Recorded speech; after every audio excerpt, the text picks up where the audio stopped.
Hola, ¿qué tal amigos? Muy buenas tardes, qué gusto saludarlos y recibirlos en su programa Generando Valor, Diálogo con el Colegio de Contadores. Primero que nada, bueno, desear que este año nuevo 2022 pues esté lleno de muchos éxitos, de muchas bendiciones, de mucha prosperidad para todos ustedes y sus familias y que a pesar de las adversidades que se vislumbran en el panorama cercano en materia económica, en materia fiscal, en materia de salud, bueno, pues siempre la tenacidad del compromiso, la responsabilidad del trabajo diario nos permitan ir superando los obstáculos e insisto que sea un año lleno de éxitos. Así es que bueno, estamos inaugurando nuestras emisiones del año 2022 pues con un invitado de lujo, todo un referente a nivel nacional en los temas fiscales, recién expresidente de la Comisión Fiscal Regional Centro Occidente del Instituto Mexicano de Contadores Públicos, expresidente de nuestra Comisión Fiscal Regional, un profesional en toda la extensión de la palabra, con una amplia experiencia, con un vasto conocimiento,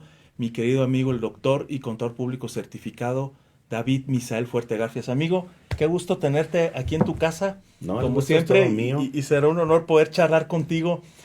Comentábamos hace ratito, bueno, este tema eh, pues da, no nada más para el curso de mañana que vamos a tener aquí de 5 horas, sino para mucho más, porque la resolución miscelánea pues contiene disposiciones muy interesantes. Y bueno, aquí vamos a tratar en este espacio de comentar los aspectos de los más relevantes que hemos identificado, pero que sin lugar a dudas, si usted quiere conocer con mayor profundidad todas estas reglas, las más relevantes en materia de Código Fiscal de la Federación, de Impuesto a la Renta, de IVA, de IEPS, pues véngase mañana al curso que tendremos aquí en punto de las 16 horas y hasta las 21 horas que pues yo creo que se va a prolongar un poquito más por la importancia del tema. Amigo, ¿cómo estás? Bienvenido a tu casa. Sí, gracias, mi estimado Roberto. Con mucho gusto estamos aquí en lo que podamos apoyar al colegio. Siempre es un placer estar aquí con ustedes y además se siente uno entre amigos, siempre. Pues amigo, esta es tu casa. Muchas Así es que qué gracias. bueno. Pues vamos a entrar en materia. Lo primero que quisiera pedirte, querido amigo, es que les puedas decir a las personas que nos escuchan qué es en términos generales la resolución miscelánea, por qué es importante, por qué es obligatoria y sobre todo, por qué todavía en la mente de muchas personas se considera que la resolución miscelánea no puede imponerle obligaciones al contribuyente.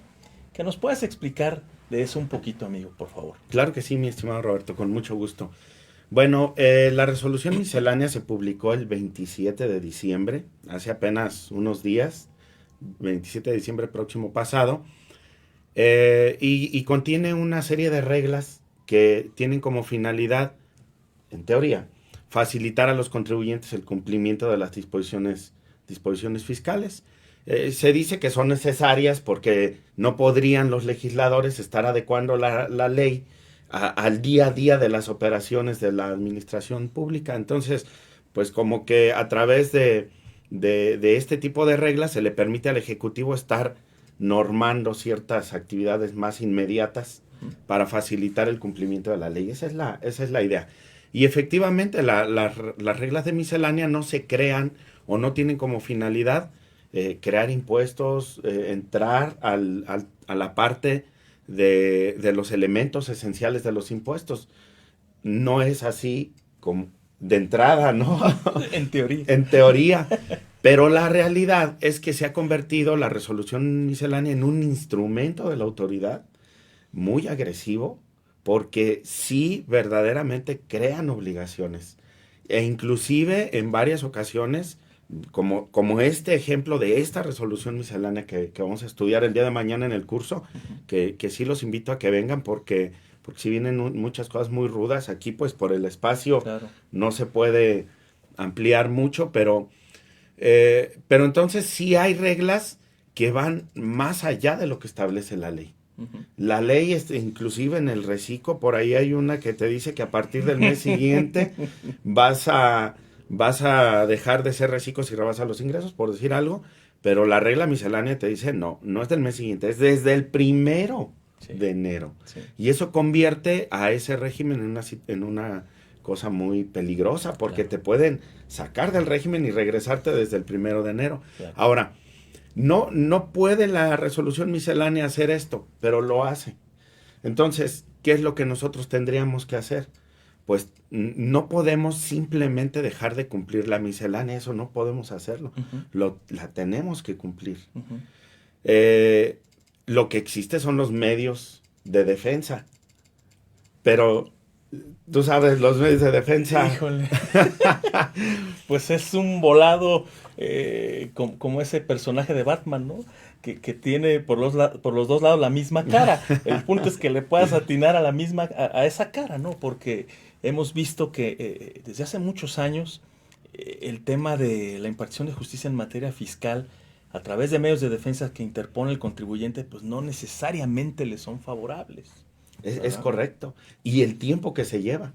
Entonces, si bien es cierto, la resolución miscelánea no puede establecer obligaciones o adicionales a lo que establece la ley, no podemos dejar de cumplirla. Tenemos necesariamente que cumplirla. Y si no queremos acatar esas reglas, pues entonces tenemos a nuestro alcance los medios de defensa. Pero hay que hacerlos valer. No es nada más dejar de cumplirla y ya. Claro, así es. Muy bien, amigo, pues en esa edición vespertina del Diario Oficial nos dan a conocer la resolución miscelánea. Vienen reglas, nos hemos ido un poquito, la gran mayoría, pues a analizar este régimen simplificado de confianza, que pues es ahora sí que la carta fuerte del gobierno federal en cuanto a que obedece a la exposición de motivos tanto de la reforma fiscal que hubo en materia de renta con la creación de este nuevo régimen y la desaparición en texto de ley del régimen de incorporación fiscal, pero que sin embargo va a seguir prevaleciendo quienes hasta dentro de un periodo determinado del año pasado hubiesen estado tributando en el mismo. Pero hay otras reglas, por ejemplo, para ir viendo en Código Fiscal de la Federación, que bueno, pues el Código Fiscal es hoy por hoy ha sido el instrumento a través del cual pues, la autoridad ha ido dotando de mayores facultades de comprobación, o se ha dotado de mayores facultades de comprobación para fiscalizar. Hay varias reglas, en particular comentar tu opinión respecto de... Hay por ahí la regla 1.6, que en uno de sus párrafos, que son 2 líneas del párrafo, dice que cuando en la solicitud o generación de citas el SAT advierta que hay gestión de negocios, ¿verdad? Entonces va a aplicar las medidas para prevenir y mitigar estas conductas. ¿A qué se refiere con eso?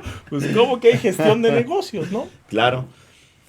Bueno, la gestión de negocios se define, es un término del Código Civil que se define cuando una persona realiza actos por cuenta de un tercero, sin que éste le haya encargado, sin que éste le haya otorgado un mandato para llevar a cabo estas tareas. Pero sí me resulta muy extraño, como comentábamos incluso antes de empezar esta charla, traías unos comentarios muy acertados. Pues, ¿qué es eso de gestión de negocios? Y además, a ver, para que te atiendan, pues tú tienes que presentarte y tienes que llevar pues, el documento debidamente formalizado, protocolizado, con fe pública, pero además con ciertas características para que pueda ser atendido en representación de otro contribuyente. Entonces, ¿cómo es que si ya lo traes, pues, ¿cómo te van a decir, oye, es que a lo mejor aquí hay gestión de negocios si ya estás facultado para hacerlo? El hecho de que lleves el documento ya te faculta para hacerlo.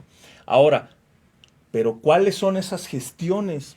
Que no te ejerzan obligaciones, que te condonen contribuciones, que te den facilidades de pago. ¿A qué se refiere con eso?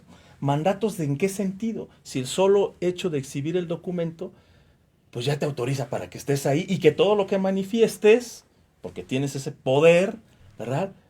Pues ya puede surtir efectos. Entonces, ¿a qué se refiere con eso? Sí, claro, el solo hecho de tener ya primero, yo hago una cita y digo, voy a ir ahí al Servicio de Administración Tributaria. Si no tengo ese poder, si no tengo ese documento, definitivamente ni siquiera me reciben. Ujú, así es. Ahora, ¿quién va a ser la persona que va a determinar que tú estás haciendo una gestión de negocios? El que te atiende en el escritorio, el que te revisa el documento, el administrador de servicios, el jurídico, el de auditoría, el de recaudación. Digo, pues ahí está la regla, ¿no? Pero Sí, pues hay luego medidas para prevenir y mitigar. ¿Cuáles son ¿qué esas medidas? medidas? ¿En qué consisten? ¿No?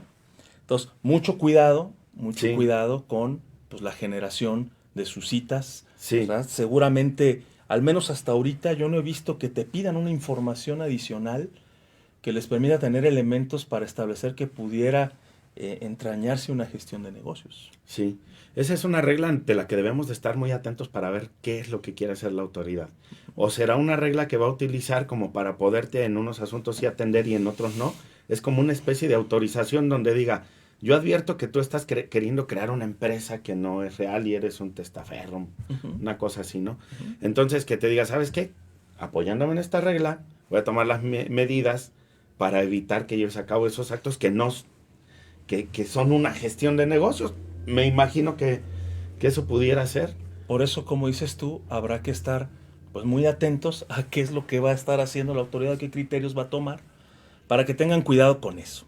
Sí, Eso por mencionar alguna. Hay sí, otras varias que hacen referencia pues a mis cuentas, a generación de CFDIs para RIFs, CFDI de nómina para RIF, pero que son reglas que desaparecen, que se quitan esos anexos, cuando evidentemente nos queda claro que ese régimen quedó derogado. Mas, sin embargo, las personas que venían tributando en RIF hasta antes del mes de agosto van a continuar en el mismo régimen. ¿Qué opinión te merece eso si de todas maneras va a haber personas, muchas personas, que convenientemente se van a quedar en el RIF? Porque como ya explicarás ahorita que lleguemos a renta, pues ese reciclo es así medio tramposón, ¿no? medio Es tramposón y de lobo con piel de cuidado. oveja, ¿no? Sí, lo definiste muy bien. Pues sí, también es una, a mí se me hace como una inconsistencia, porque si este régimen, entiendo que lo quiten de la ley y que en virtud de un transitorio digan, bueno, puedes seguir tributando si eras ya RIF hasta el 31 de agosto. Está bien, pero de todos modos su operación continúa para esas personas que van a seguir tributando en el RIF. Entonces, sí resulta extraño que hayan quitado esas reglas. Uh -huh. El problema es cómo se va a regular esa, esa actuación de los contribuyentes, o tendrá que haber al menos una regla que diga, ¿sabes qué? La resolución miscelánea que estaba vigente va a ser la misma que le va a aplicar para este tipo de contribuyentes que ya no, que por en virtud de un transitorio continuaron tributando. Entonces, pero al momento, pues parece ser que no la hay. Más bien quitan todo ese cuerpo normativo y nos dejan ahí con una situación como de indefinición. Que eso que genera luego en la práctica muchos problemas a los contribuyentes. Pero bueno, habrá que esperar las modificaciones a la resolución miscelánea para ver si ahí se precisa eso. Sí. Hay otras que tienen que ver con dejar sin efectos los certificados de sello digital del contribuyente, independientemente de las situaciones que ya establece el 17H bis del propio Código Fiscal de la Federación. Pero, por ejemplo, dice que va a restringir el uso incluso de la e-firma si cuando el contribuyente quiere renovarla, pues se encuentra la autoridad de irregularidades en su situación fiscal. Nos queda claro que la no presentación de una declaración puede ser considerada una irregularidad. Pero ¿qué pasa cuando no atiendes, por ejemplo, una invitación que te hace la autoridad? Que fueron muy socorridas en el ejercicio pasado, donde la autoridad decía, bueno, pues encuentro que la más reciente fue en declaración anual, no sé si recordarás, Sí. que sabes que las deducciones que tú me estás manifestando en tu declaración anual, pues no corresponden con los FDIs que están en mi base de datos. ¿Qué va a pasar ahí, querido amigo? ¿En qué debe de poner atención el contribuyente respecto de mantener actualizadas sus firmas, sus certificados de sello, pero sobre todo que no haya esas famosas irregularidades? Claro. Sí, y ese tema que estás tocando ahorita de las cartas de invitación es un tema verdaderamente delicado, Ujú. porque ya no es, también lo comentamos hace un momento, ya no es como era antes, que todos decíamos es una llamada a misa, Ujú. si quieres las atiendes, si no quieres no las atiendes. Así es. Ahora, bueno, puedes hacerlo también, pero el programa más o menos consiste en lo siguiente, te llega la carta de invitación, y si no la atiendes, te mandan otra carta de invitación, pero ya te abarca hasta 5 ejercicios. Entonces, si la primera era solamente de un ejercicio y ya hemos tenido casos donde te cuesta mucho trabajo estar aclarando todas las Sí. diferencias que te detectan, después te llega una de 5 ejercicios por no haber atendido la primera a tiempo, y esta de 5 ejercicios, hasta 5 ejercicios, después se convierte en una revisión. Sí.